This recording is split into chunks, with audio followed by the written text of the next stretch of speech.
Hello, Senior Stoner fans. It's the real Senior Stoner back at you for your Lookah Blue Glass and Source Bolt dab of the day. Hello, everybody.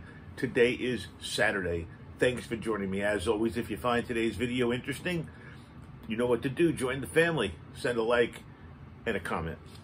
Let's get started on the topic of the day. Self-control. It's a difficult thing to master. So we've got to have strategies to develop better self-control.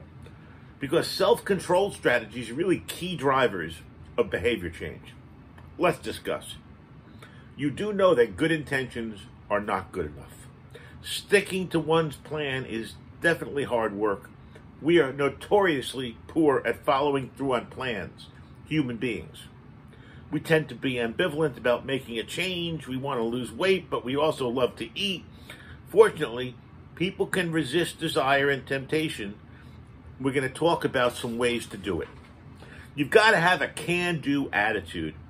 Viewing ourselves as free and responsible for our actions is the foundation for self-discipline. Evidence research shows that people function better and are more able to deal with stress when they feel that they're in control. Believe that things are beyond your control, and they probably will be. Goal setting is very important. One has to have a goal. Goals basically guide our choices. The more specific the goal, the better able we are to reach it. A highly abstract goal may not be actionable, kind of like grabbing smoke in the air. Well, effective goals and pursuits follow very specific criteria. They've got to be smart, specific, measurable, attainable, realistic, and time-based.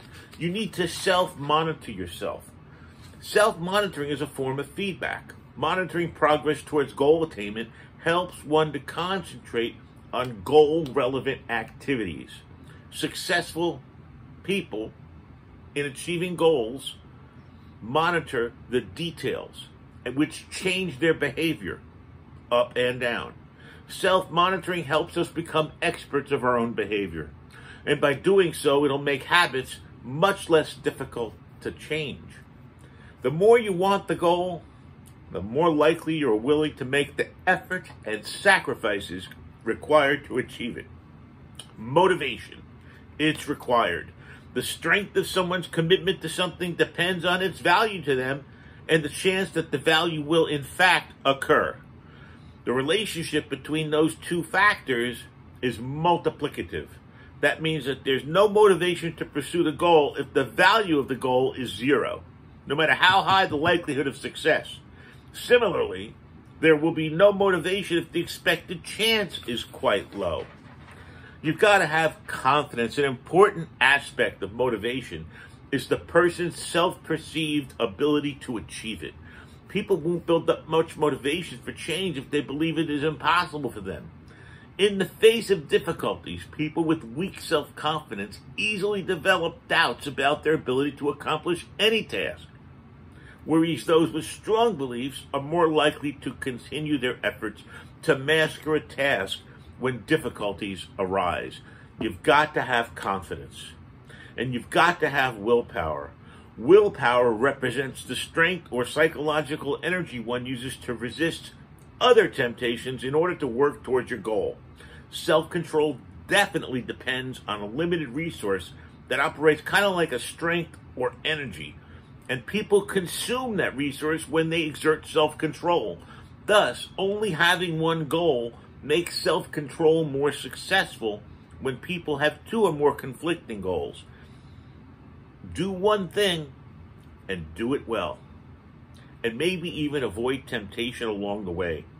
Avoiding temptation requires anticipating situations where unwanted desires might emerge and taking steps to ensure that one doesn't succumb to them. It's very important. We also know the why and the how, the mindsets. Why questions encourage long-term thinking or desirability of pursuing an action. In contrast, how questions bring the mind down to the present and consider the goal's attainability or feasibility. From a distant perspective, one sees the forest, but from a near perspective, one sees the leaves on the trees. You see, distance impairs our ability to identify specific details. And you do know the devil is in the details. The why question can benefit people to keep maintaining a new habit. Self-control is a pattern of behavior. While the physical independence of today and tomorrow is real enough, the fact remains that actions today affect actions tomorrow. You develop patterns. You do something today, it becomes easier to do it again tomorrow. And maybe even you develop automated goals. Goal pursuits can be enhanced by simple planning strategy, making if-then plans that connect a certain triggering situation with a concrete behavior. For example, if I order something for dinner at a restaurant, I'll choose a vegetarian meal. Or if people mistreat me, then I'll take a deep breath and count to 10. Repeated practices strengthen the association between the specific situational cue and the intended response. You can formulate a plan. And you can even go on autopilot, and it'll be triggered by a very specific clue. You see, the very cool thing about what we're talking about self-control, is that everybody has it in a different way. Self-control is a really cool thing.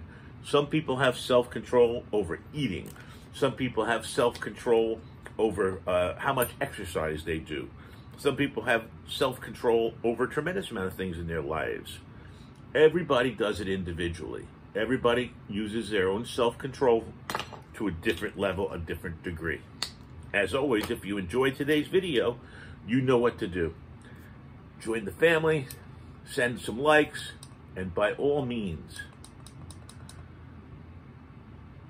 comments.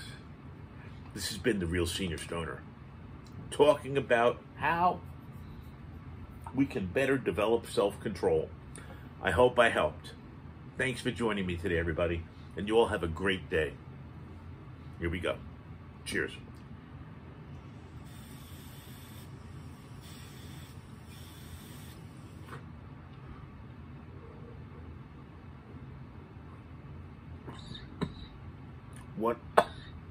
One of the really cool things about this particular bubbler is it cools the smoke, the vapor, repeatedly.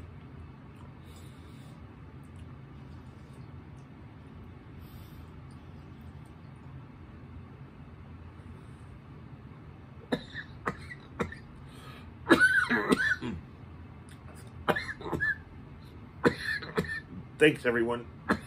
Thanks for joining me. Have yourselves a great Saturday. Cheers.